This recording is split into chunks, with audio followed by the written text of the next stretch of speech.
Hello beautiful viewers, మీ ముందుకు ఒక చిన్న స్టోరీతో వచ్చేసా. అది ఒక ఏనుగు కథ.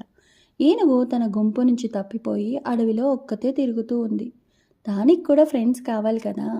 సో అక్కడే ఆడుకుంటున్న కోతి దగ్గరికి వెళ్ళి, కోతి కోతి నాతో స్నేహం చేయవా అని అడిగింది. హా, నువ్వు నాలా చెట్లేమని ఎక్కి దూకగలవా అని అడిగింది. పాపం తలంచుకొని ఇంకొంచెం ముందుకెళ్ళింది. కుందేలు హాయిగా గెంతుతో ఆడుకుంటుంది. కుందేలు కుందేలు నాతో స్నేహం చేయవా అని అడిగింది. హా, నువ్వు నాలా ఏమైనా గెంతగలవా అని అడిగింది. పాపం తన ఒంటతో గెంతలేని దూకలేని ఏనుగు ఒక చెట్టు కింద కూర్చొని బాధపడుతూ ఉంది. ఇంతలో మిగతా జంతువులన్నీ హడావుడిగా అడవిలో తిరుగుతూ ఉన్నాయి, భయపడుతూ పరిగెడుతూ. ఏమైంది అని అడిగింది ఏనుగు. పులి తరుముకుంటూ వస్తుంది, అందరినీ తినేస్తుంది అని చెప్పింది.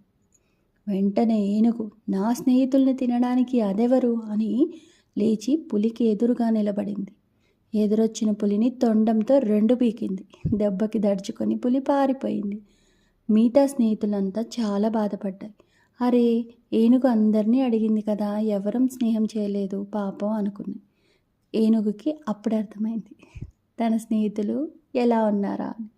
సో మనం స్నేహం చేసేవాళ్ళు బాడీనో సైజ్నో చూసి కాదు, వాళ్ళ బుద్ధిని సామర్థ్యాన్ని తెలివిని చూసి స్నేహం చేయాలి. So think wisely, select a good friend. ఓకేనా? బాయ్.